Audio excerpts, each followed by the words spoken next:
언제부턴가 우리는 삶을 이렇게 미루기 시작했습니다. 조금만 더 지나면, 상황이 나아지면, 몸이 괜찮아지면, 아이들이 다 크면, 형편이 안정되면은 이 말들은 겉으로 보기엔 매우 합리적이고 신중해 보입니다. 하지만 조용히 마음을 들여다보면 그 안에는 하나의 공통된 감정이 숨어 있습니다. 바로 두려움입니다. 실패할까봐, 다시 상처받을까봐, 지금보다 더 힘들어질까봐 우리는 아직은 때가 아니다라는 말 뒤에 숨어버립니다.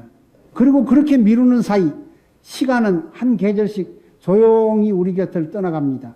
중년이 되면 이 미룸은 더 교묘해집니다. 젊을 때는 해보자라는 말이 먼저 나왔지만 어느 순간부터 이 나이에라는 말이 앞서기 시작합니다. 몸은 예전 같지 않고 책임은 많아졌고 실패를 다시 감당할 여유가 없어졌다고 느끼기 때문입니다.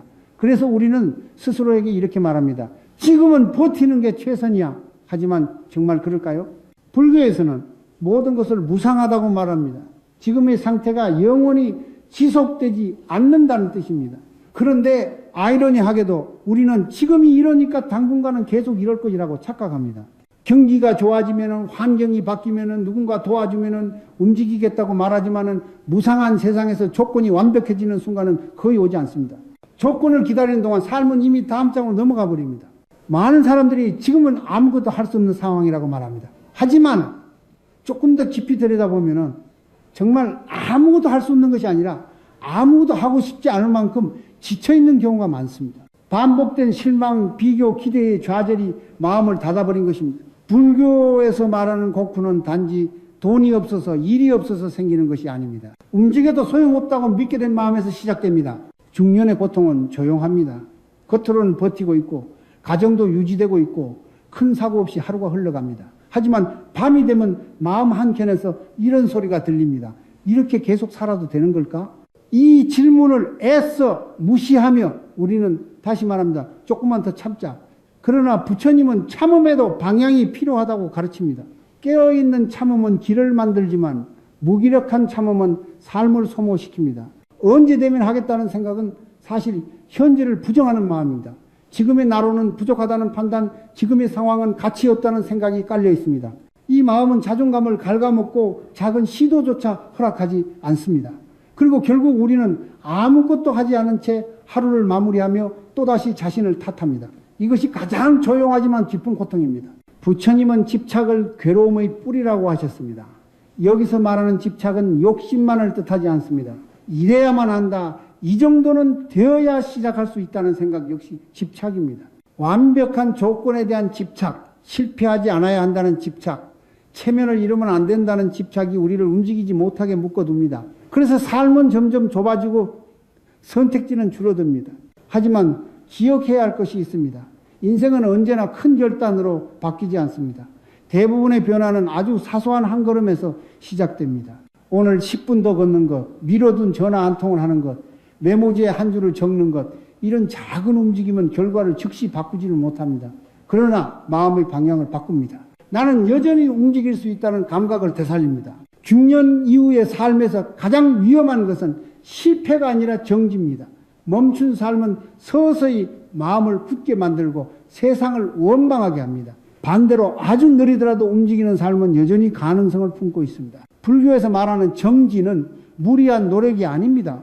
지금 이 자리에서 할 수 있는 만큼 깨어서 하는 한 걸음입니다. 지금 이 순간 당신에게 묻고 싶습니다. 당신은 무엇을 기다리고 있습니까? 그리고 그 기다림이 정말 당신을 보호하고 있습니까? 아니면 가두고 있습니까? 이 질문을 품은 채 다음 이야기를 이어가 보겠습니다. 우리는 흔히 이렇게 말합니다. 돈만 있으면 마음이 편해질 텐데, 그러면서도 동시에 이렇게 느낍니다. 돈 이야기를 하면 내가 너무 속물 같아 보이지 않을까? 중년이 되면은 이 마음의 갈등이 더 깊어집니다. 아이들 교육비, 부모님의 병원비, 나 자신의 노후까지 돈은 하루도 빠짐없이 우리의 삶의 모습을 드러내지만 정작 우리는 돈에 대해 솔직해지지 못합니다. 불교를 이야기하면 더더욱 그렇습니다. 수행, 내려놓음, 비움이라는 말 앞에서 돈을 말하는 것이 어딘가 부끄러운 일처럼 느껴지기 때문입니다. 하지만 부처님의 가르침은 그렇게 단순하지 않습니다. 불교에서 말하는 고쿠는 단지 마음의 문제만이 아닙니다. 현실의 조건에서 오는 고통 역시 분명히 존재합니다. 먹고 사는 문제가 해결되지 않으면 마음을 다스리기도 어렵습니다. 몸이 아프고 빚이 있고 미래가 불안한 상태에서 모든 것이 마음먹기에 달렸다는 말은 오히려 또 다른 상처가 될 수 있습니다. 그래서 부처님은 현실을 외면하지 않으셨습니다. 서기경전에서 부처님은 가난의 고통을 매우 분명하게 말씀하십니다. 죽음의 괴로움과 가난의 괴로움을 나란히 언급하실 만큼 빈궁이 인간의 삶을 얼마나 깊이 짓누르는지 알고 계셨습니다. 이것은 돈을 숭배하라는 말이 아니라 돈이 삶의 고통을 줄이는 중요한 수단임을 인정하신 것입니다. 불교는 현실을 부정하는 종교가 아닙니다. 현실을 정확히 보라고 가르칩니다. 문제는 돈 그 자체가 아니라 돈을 대하는 우리의 마음입니다. 돈이 없을 때 생기는 비참함, 남들과 비교하며 느끼는 열등감, 그리고 돈이 있어야만 가치 있는 사람이 된다는 생각. 이 모든 것은 돈 위에 덧씌워진 마음의 이야기입니다. 그래서 어떤 사람은 돈이 많아도 늘 불안하고 어떤 사람은 많지 않아도 비교적 평온합니다. 고통의 깊이는 액수가 아니라 집착의 정도에서 갈라집니다. 중년에 많은 분들이 이렇게 말합니다. 젊을 때는 몰라도 지금은 돈 때문에 선택지가 너무 줄었다. 이 말은 틀리지 않습니다. 나이가 들수록 회복력은 줄고 책임은 늘어납니다. 그래서 돈이 없다는 것은 단순한 불편이 아니라 삶의 가능성이 닫히는 경험이 됩니다. 불교적으로 보자면 이것 역시 고의한 형태입니다. 인정해야 할 고통입니다. 외면한다고 사라지지 않습니다. 그렇다고 해서 돈을 삶의 전부로 붙잡는 순간 또 다른 고가 시작됩니다. 돈이 기준이 되면 모든 선택이 계산으로 변합니다. 사람을 만날 때도, 일을 할 때도, 내 시간을 쓸 때도 이게 이득인가를 먼저 따지게 됩니다. 그러면 마음은 점점 메말라갑니다. 부처님이 말씀하신 중도는 바로 이 지점에서 필요합니다. 돈을 부정하지도 말고 돈에 매달리지도 말라는 가르침입니다. 돈은 깨끗하지도 더럽지도 않습니다. 선하지도 악하지도 않습니다. 돈은 그저 도구입니다. 칼이 요리를 하면 유용하고 사람을 해치면 위험해지는 것처럼 돈도 어떻게 벌고 어떻게 쓰느냐에 따라 전혀 다른 결과를 낳습니다. 불교에서는 이것을 행위와 마음의 결합으로 봅니다. 같은 재물이라도 탐욕에서 나오면 괴로움을 키우고 책임과 배려에서 나오면 복이 됩니다. 중년 이후에 돈에 대해 다시 생각해야 하는 이유는 여기에 있습니다. 이제는 단순히 얼마를 벌 것인가 보다 어떤 마음으로 벌고 무엇을 위해 쓸 것인가를 돌아볼 시기입니다. 아이들에게 무엇을 남길지, 나 자신에게 어떤 노후를 허락할지, 그리고 사회와 어떤 관계를 맺을지, 이 질문들은 돈을 통해 구체화됩니다.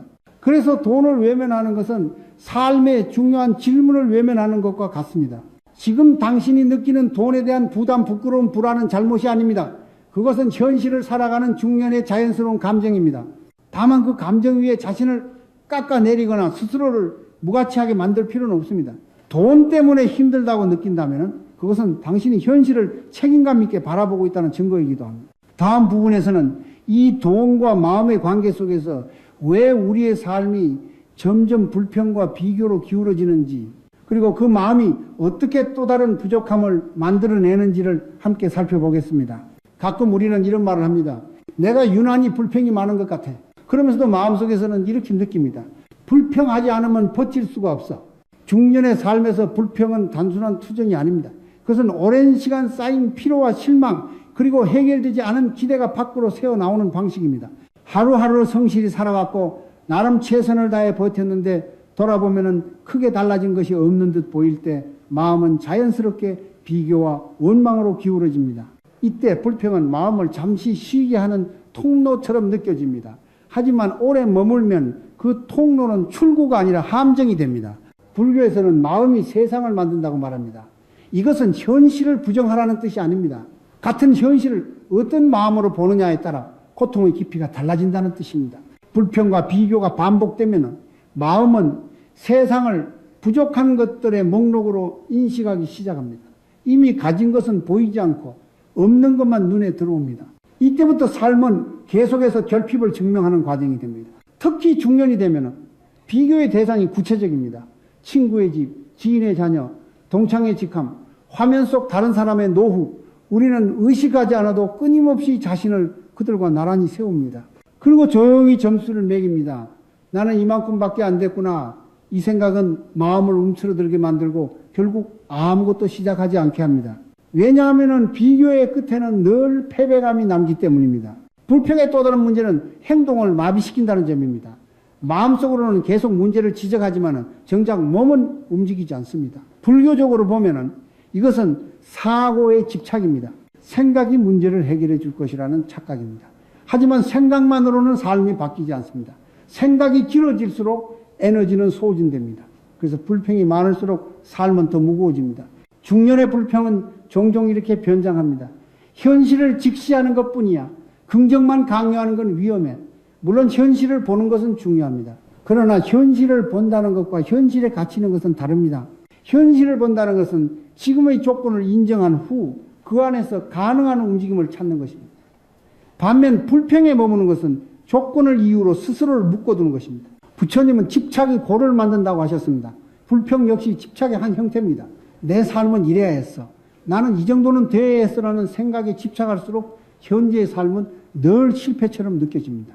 이 집착은 과거와 미래를 동시에 붙잡고 현재를 놓치게 합니다. 그래서 불평이 많아질수록 지금 이 순간을 살지 못합니다. 불평이 쌓이면 마음은 점점 예민해집니다. 작은 말에도 상처받고 사소한 일에도 분노가 치밀어 오릅니다.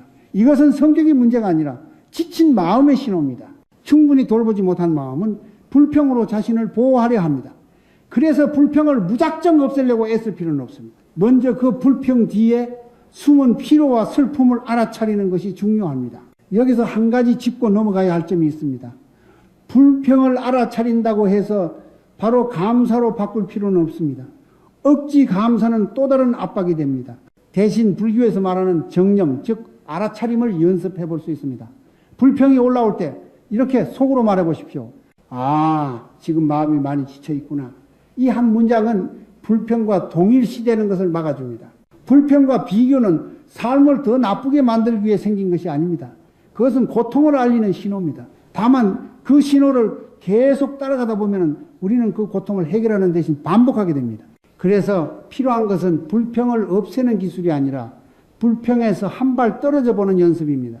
다음 부분에서는 이러한 불평과 비교가 어떻게 우리의 행동을 가로막는지, 그리고 왜 어떤 사람은 같은 조건에서도 다시 움직일 수 있는지를 인과의 관점에서 살펴보겠습니다. 같은 상황에 놓여 있어도 어떤 사람은 다시 움직이고 어떤 사람은 그대로 멈춰섭니다. 어떤 사람은 넘어졌다가 일어나고 어떤 사람은 그 자리에 주저앉습니다. 이 차이는 재능도 운도 아닙니다. 불교에서는 이것을 인과인거의 흐름이라고 설명합니다. 인과는 거창한 개념이 아닙니다. 지금 이 순간의 선택이 다음 순간의 삶을 만든다는 매우 단순한 진리입니다. 그런데 우리는 이 단순한 진리를 자주 오해합니다. 이미 이렇게 되어버렸는데 지금 뭘 해도 소용없다라고 말합니다. 과거의 결과를 이유로 현재의 선택을 포기하는 순간 인과의 흐름은 그 자리에서 굳어버립니다. 중년이 되면은 특히 이런 생각이 강해집니다. 이 나이에 새로 시작해서 뭐가 달라지겠어? 이 말은 현실적인 판단처럼 들리지만 사실은 과거의 결과에 현재를 묶어두는 사고입니다. 불교적으로 보면은 이것은 과거업에 대한 집착입니다. 이미 지나간 원인을 붙잡고 새로운 원인을 만들지 않는 상태입니다. 부처님은 분명히 말씀하셨습니다. 과거에 어떤 인연을 지었던 지금 짓는 인연이 미래를 바꾼다고 과거의 업은 지금의 조건을 만들었을 뿐 지금의 선택까지 결정하지는 않습니다. 하지만 우리는 스스로 그 선택권을 내려놓습니다. 나는 원래 이런 사람이야. 내 형편에서는 불가능해. 이런 말들이 바로 그 증거입니다. 여기서 중요한 차이가 하나 있습니다. 이유를 찾는 것과 핑계를 만드는 것의 차이입니다. 이유를 찾는 사람은 현실을 분석한 뒤 그 안에서 가능한 방법을 찾습니다. 반면 핑계를 만드는 사람은 분석이 끝나기도 전에 결론부터 내립니다. 안 된다. 이렇게 결론을 내리면 더 이상 움직일 필요가 없어집니다. 마음은 잠시 편해지지만 삶은 멈춥니다. 불교에서 말하는 고의 반복은 대부분 이 지점에서 발생합니다. 고통스러운 결과가 있었고 그 결과를 다시 겪고 싶지 않다는 두려움이 생깁니다. 그래서 우리는 행동하지 않는 쪽을 선택합니다. 하지만 인과의 관점에서 보면 행동하지 않는 것 역시 하나의 원인입니다.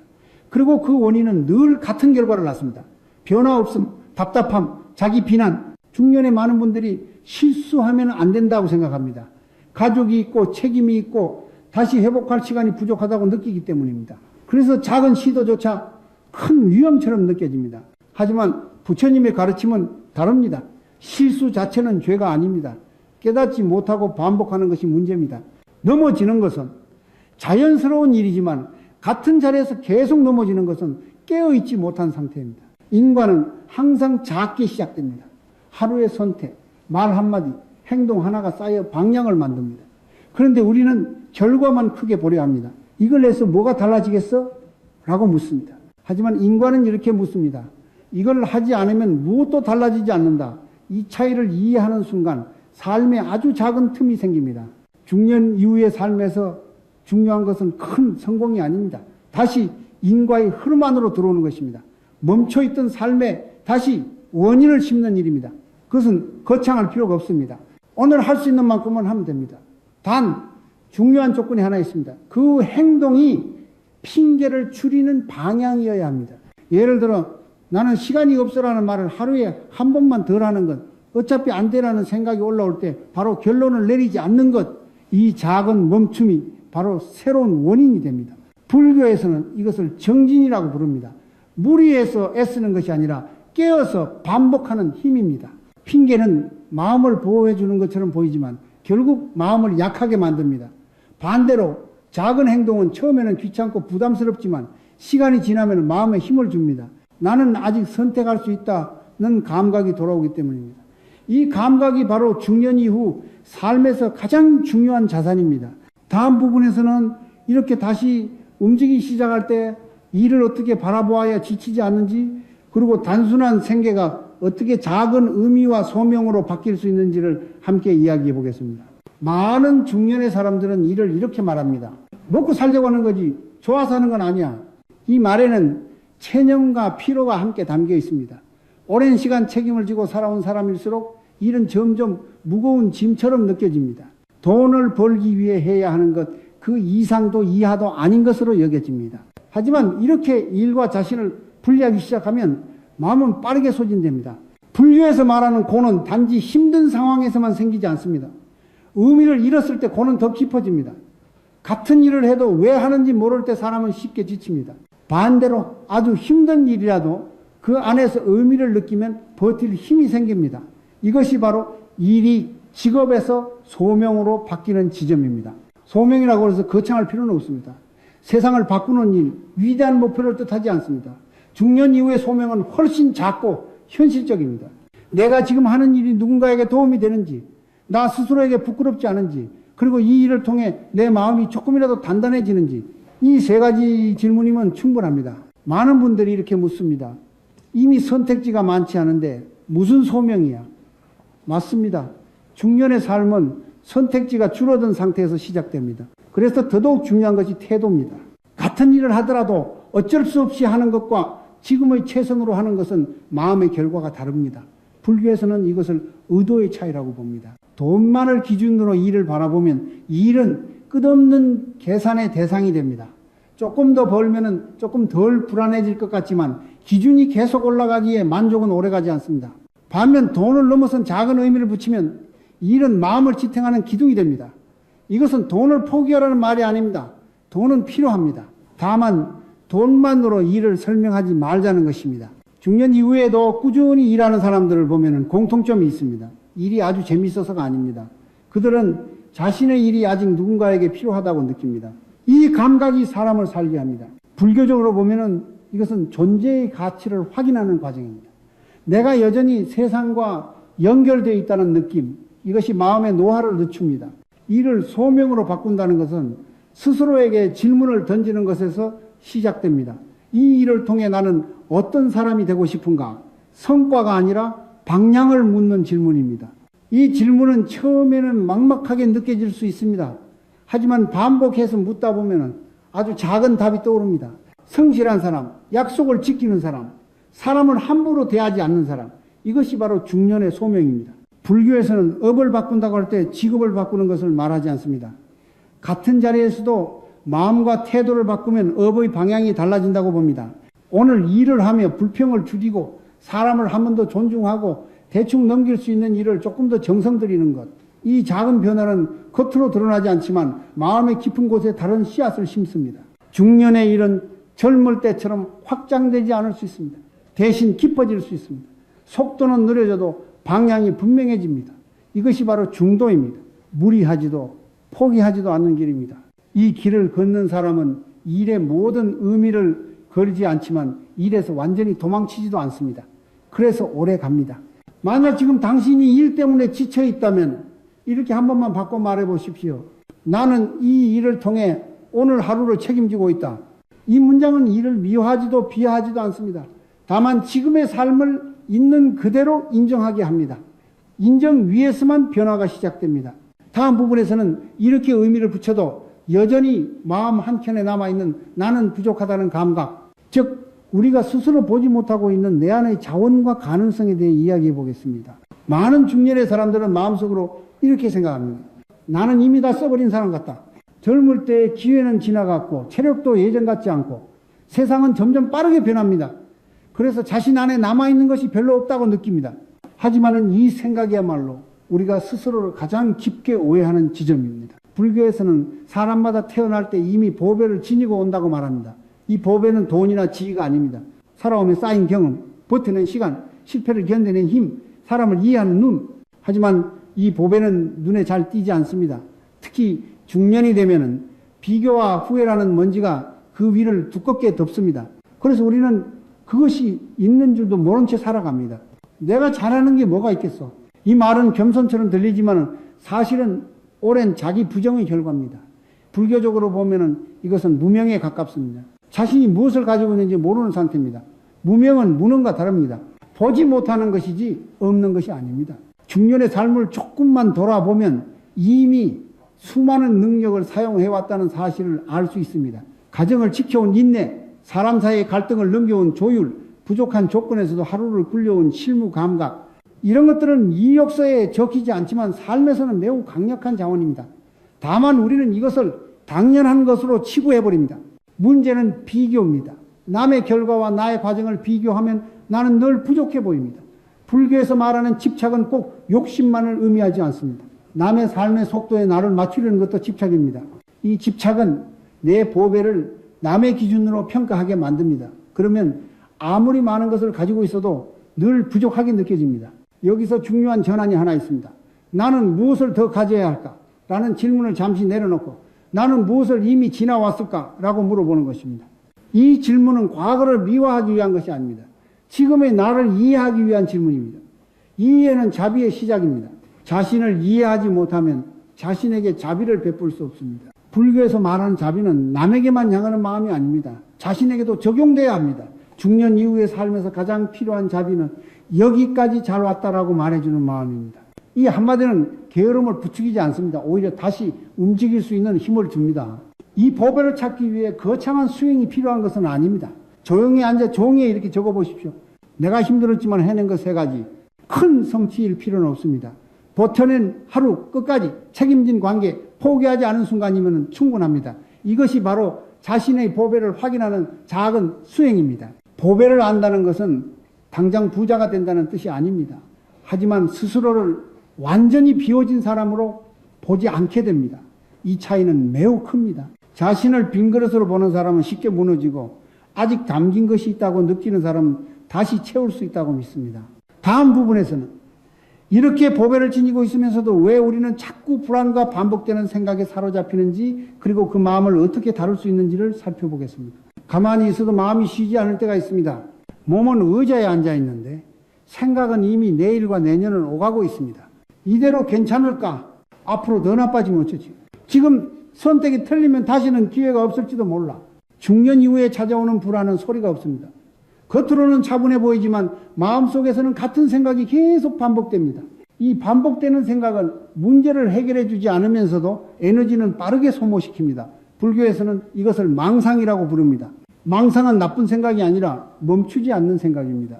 우리는 흔히 불안을 없애려고 합니다. 긍정적으로 생각하려 애쓰고 걱정을 하지 말자고 다짐합니다. 하지만 불안은 그렇게 사라지지 않습니다. 왜냐하면 불안의 뿌리는 생각의 내용이 아니라 통제하려는 마음에 있기 때문입니다. 미래를 확실하게 만들고 싶다는 욕망, 실수하지 않고 싶다는 집착이 생각을 멈추지 못하게 합니다. 불교에서 말하는 무상은 바로 이 지점에서 중요해집니다. 모든 것은 변합니다. 아무리 준비해도 아무리 계산해도 삶은 늘 예측을 벗어납니다. 그런데 우리는 무상한 세상에서 확실함을 얻으려 합니다. 이 모순이 불안을 키웁니다. 불안은 약함의 증거가 아니라 너무 성실하게 통제하려 한 결과입니다. 중년의 불안은 종종 책임의 얼굴을 하고 나타납니다. 가족을 지켜야 하고 무너지면 안 된다는 압박. 이 압박은 처음에는 성실함처럼 보이지만 시간이 지나면은 마음을 조입니다. 불교적으로 보면은 이것은 나 혼자 감당해야 한다는 생각에서 비롯된 아집입니다. 모든 것을 내 힘으로 붙잡으려는 마음입니다. 반복되는 생각의 특징은 현재에 머물지 않는다는 점입니다. 늘 아직 오지 않은 미래, 이미 지나간 과거에 머뭅니다. 그래서 지금 숨 쉬고 있는 몸의 감각, 주변의 소리, 현재의 가능성은 느껴지지 않습니다. 마음은 바쁘지만 삶은 움직이지 않습니다. 이것이 중년의 피로를 깊게 만드는 이유입니다. 이때 필요한 것은 생각을 없애는 기술이 아니라 생각과 거리를 두는 연습입니다. 불교의 정념, 즉 알아차림은 바로 이 연습입니다. 생각이 떠오를 때 그 생각을 따라가지 않고 이런 생각이 올라왔구나라고 알아차리는 것. 이 간단한 전환이 마음의 공간을 만듭니다. 불안을 느낄 때 자신을 나무라지 마십시오. 왜 나는 이렇게 걱정이 많지? 라는 질문은 불안을 더 키웁니다. 대신 이렇게 말해 보십시오. 지금 나는 미래를 너무 앞서가고 있구나. 이 말에는 비난이 없습니다. 그저 현재로 돌아오라는 초대가 있습니다. 자비로운 초대입니다. 중년 이후의 삶에서 불안을 완전히 없애는 것은 목표가 아닙니다. 불안이 있어도 움직일 수 있는 마음을 만드는 것이 중요합니다. 불안이 운전대를 잡지 않게 하고 옆자리에 앉게 하는 연습입니다. 그러면 불안은 경고음이 될 뿐 삶의 방향을 결정하지 못합니다. 다음 부분에서는 이 불안과 반복되는 생각에서 잠시 벗어날 수 있는 아주 간단한 호흡과 몸의 연습을 함께 해보겠습니다. 복잡한 수행이 아니라 일상에서 바로 사용할 수 있는 방법입니다. 지금부터는 생각을 이해하는 이야기가 아니라 직접 몸으로 느낄 수 있는 연습을 해보겠습니다. 이 연습은 마음을 고치기 위한 것이 아닙니다. 잠시 쉬게 해주기 위한 것입니다. 불안과 반복되는 생각이 가장 힘든 이유는 마음이 쉴 자리를 잃기 때문입니다. 생각은 계속 달리는데 멈출 곳이 없습니다. 이때 불교에서는 복잡한 분석보다 호흡과 몸으로 돌아오라고 가르칩니다. 몸은 언제나 현재에 있기 때문입니다. 지금 이 순간 가능하다면 자세를 조금만 바로 해보십시오. 의자에 앉아있다면 엉덩이를 깊게 두고 바닥에 발을 느껴봅니다. 누워있다면 몸의 무게가 바닥에 닿는 느낌을 느껴봅니다. 눈은 감아도 되고 살짝 떠도 괜찮습니다. 이제 호흡을 바꾸려 하지 말고 있는 그대로 느끼기만 하십시오. 숨이 짧아도 괜찮고 깊지 않아도 괜찮습니다. 그저 지금 숨이 들어오고 있구나, 지금 숨이 나가고 있구나라고 마음속으로 알아차립니다. 이때 생각이 올라올 수 있습니다. 이렇게 해서 뭐가 달라질까? 집중이 안 된다. 괜찮습니다. 잘못된 것이 아닙니다. 생각이 올라오면 밀어내지 말고 이렇게 말해 보십시오. 생각이 지나가고 있구나. 불교의 수행에서 중요한 것은 집중이 아니라 친절함입니다. 잘하려 하지 않아도 됩니다. 고요해지지 않아도 됩니다. 그저 도망치지 않고 지금을 함께 있어주는 것이 연습입니다. 이제 호흡에 숫자를 붙여보겠습니다. 숨을 들이마실 때 마음속으로 하나, 내쉴 때 둘, 다시 들이마실 때 셋, 내쉴 때 넷, 넷까지 갔다면 다시 하나로 돌아옵니다. 중간에 숫자를 잊어버려도 괜찮습니다. 그때는 그냥 다시 하나부터 시작하면 됩니다. 이 삶도 그렇습니다. 흐트러지면 다시 돌아오면 됩니다. 이 연습을 2분만 해도 충분합니다. 길게 할 필요도, 특별한 장소도 필요 없습니다. 잠들기 전 아침에 일어나서 불안이 올라올 때 이 짧은 호흡은 생각의 흐름을 끊기 위해서가 아니라 생각에 끌려가지 않을 힘을 길러줍니다. 호흡이 조금 느려지면 몸의 감각을 하나만 더 느껴보십시오. 손의 온기, 발바닥의 압력, 어깨의 무게, 이 감각들은 모두 지금 여기에 있습니다. 미래에도 없고 과거에도 없습니다. 그래서 몸을 느끼는 순간 마음은 자연스럽게 현재로 돌아옵니다. 이 연습의 목적은 마음을 비우는 것이 아닙니다. 불안을 없애는 것도 아닙니다. 불안이 있어도, 생각이 많아도 내가 그 안에서 길을 잃지 않게 하는 것입니다. 중년 이후의 삶에서는 이 능력이 매우 중요합니다. 문제가 완전히 사라지지 않아도 마음이 무너지지 않으면 우리는 다시 선택할 수 있습니다. 호흡은 그 선택의 바닥을 만들어줍니다. 다음 부분에서는 이렇게 조금 안정된 마음 위에서 삶의 방향을 바꾸는 데 도움이 되는 아주 작은 행동의 연습을 이야기해 보겠습니다. 크게 바꾸지 않아도 되는, 그러나 분명히 흐름을 바꾸는 방법입니다. 마음이 조금 가라앉았을 때 이제 우리는 한 가지 중요한 질문 앞에 서게 됩니다. 그럼 나는 무엇을 바꿔야 할까? 이 질문 앞에서 많은 사람들이 다시 멈춥니다. 바꿔야 할 것이 너무 많아 보이기 때문입니다. 생활 습관, 일, 인간관계, 돈 문제까지 한꺼번에 떠올리면 숨이 막힙니다. 그래서 불교에서는 이렇게 말합니다. 삶은 크게 바꾸지 않아도 방향은 바꿀 수 있다고. 중년 이후의 변화는 혁명처럼 올 필요가 없습니다. 오히려 혁명은 오래가지 못합니다. 대신 아주 작은 행동 하나가 흐름을 바꿉니다. 불교에서 말하는 인과는 바로 이 지점에서 작동합니다. 큰 결심이 아니라 반복 가능한 작은 원인이 미래를 만듭니다. 여기서 중요한 원칙이 하나 있습니다. 쉽고 작고 매일 할 수 있는 것. 예를 들어 이런 것들입니다. 하루 15분 걷기, 잠들기 전 휴대폰을 10분 일찍 내려놓기, 하루 지출을 한 줄로 적어보기, 미뤄왔던 연락 한 통 하기, 오늘 하루 불평을 한번 줄이기. 이 행동들은 삶을 당장 바꾸지 않습니다. 그래서 우리는 종종 무시합니다. 이런 걸 해서 뭐가 달라지겠어? 하지만 인과의 관점에서는 다릅니다. 이 작은 행동들은 정지 상태를 끝내는 신호입니다. 삶에게 보내는 메시지입니다. 나는 아직 선택하고 있다. 중년에 많은 분들이 행동을 망설이는 이유는 실패가 두려워서가 아닙니다. 지속하지 못할까봐 두렵기 때문입니다. 그래서 처음부터 크게 잡습니다. 그리고 지칩니다. 불교의 수행이 늘 무리하지 말라고 말하는 이유가 여기에 있습니다.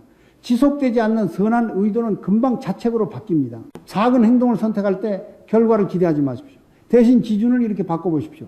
이 행동은 나를 조금 덜 무력하게 만드는가? 이 질문에 예라고 답할 수 있다면 그 행동은 충분히 가치 있습니다. 성공을 향한 행동이 아니라 무력감에서 벗어나는 행동이기 때문입니다. 자, 중년 이후의 삶에서 가장 큰 적은 실패가 아닙니다. 포기입니다. 그리고 포기는 대개 아무 일도 하지 않는 상태에서 자랍니다. 작은 행동은 포기의 뿌리를 말려버립니다. 비록 느리더라도 움직이고 있다는 감각은 마음에 힘을 줍니다. 이때 중요한 태도가 하나 더 있습니다. 바로 자비입니다. 오늘 하지 못했다고 자신을 꾸짖지 마십시오. 역시 나는 안 돼라는 말은 인과를 끊어버립니다. 대신 이렇게 말해 보십시오. 오늘은 여기까지였구나. 이 말은 핑계가 아니라 인정입니다. 인정 위에서만 다시 선택할 수 있습니다. 불교에서 말하는 정지는 완벽함이 아닙니다. 깨어서 다시 돌아오는 능력입니다. 흐트러지면 돌아오고 놓치면 다시 시작하는 것. 삶도 수행도 같은 원리입니다. 하루를 놓쳤다고 길을 잃는 것은 아닙니다. 다음 선택이 길을 만듭니다. 이 작은 행동을 통해 삶은 서서히 다시 말을 걸기 시작합니다. 몸이 조금 가벼워지고 마음이 덜 비난하게 되고 생각이 행동을 막지 않게 됩니다. 이것이 바로 변화의 초기 신호입니다. 조용하지만 분명한 신호입니다. 다음 마지막 부분에서는 이 모든 이야기를 하나로 모아 중년 이후의 삶을 어떻게 바라보면 좋을지, 그리고 무엇을 내려놓고 무엇을 붙잡아야 하는지를 함께 정리해 보겠습니다. 중년 이후의 삶을 생각할 때 많은 사람들이 먼저 떠올리는 단어가 있습니다. 늦었다. 이제는 내려가야 할 때다. 더 좋아질 일은 많지 않다. 하지만은 불교의 시선에서 보면은 이 생각들 역시 한때의 마음 상태일 뿐입니다. 무상한 것은 상황만이 아니라 생각 또한 마찬가지입니다. 지금의 생각이 영원한 진실처럼 느껴질 뿐 그것이 곧 당신의 인생을 규정하지는 않습니다. 늦었다는 생각도 포기하고 싶다는 마음도 잠시 머물다 가는 손님입니다. 중년 이후의 삶이 젊을 때보다 화려하지 않을 수는 있습니다. 선택지는 줄어들고 몸은 예전 같지 않으며 책임은 여전히 남아 있습니다. 그러나 이 시기에는 젊을 때 없던 것이 하나 생깁니다. 바로 삶을 보는 눈입니다. 무엇이 중요하고 무엇이 지나가도 되는지를 구분할 수 있는 눈입니다. 이 눈이 열리면은 삶은 더 단순해지고 마음은 덜 흔들립니다. 부처님은 괴로움의 원인으로 집착을 말씀하셨습니다. 중년 이후에 내려놓아야 할 집착은 욕심만이 아닙니다. 나는 이 정도는 되어야 했다. 남들만큼은 살았어야 했다. 이 생각들 역시 집착입니다. 과거에 나와 싸우느라 현재의 나를 돌보지 못하게 만드는 집착입니다. 이 집착을 조금 내려놓는 순간 마음에는 여백이 생깁니다. 그 여백 속에서 우리는 비로소 묻게 됩니다. 지금의 나는 무엇을 할 수 있을까? 이 질문은 희망을 강요하지 않습니다. 다만 현실에서 출발합니다. 지금의 몸, 지금의 형편, 지금의 마음에서 가능한 만큼을 묻습니다. 불교의 중도는 바로 이 지점에 있습니다. 과도한 기대도 완전한 포기도 아닌 길입니다. 돈은 여전히 필요합니다. 일도 필요합니다. 관계도 중요합니다. 하지만 그것들이 나의 전부가 될 필요는 없습니다. 돈은 삶을 돕는 도구이고 일은 세상과 이어지는 통로이며 관계는 배움을 주는 인연입니다. 이것들을 통해 나의 가치를 증명하려 할 때 괴로움이 커지고 이것들을 통해 삶을 이어간다고 볼 때 마음은 가벼워집니다. 중년 이후의 삶에서 가장 소중한 능력은 다시 일어나는 힘입니다. 크게 성공하는 힘이 아니라 작게라도 다시 선택하는 힘입니다. 오늘 하루를 포기하지 않는 힘, 자신을 함부로 대하지 않는 힘, 이 힘은 타고나는 것이 아니라 매일의 작은 선택으로 길러집니다. 불안이 사라지지 않아도 괜찮습니다.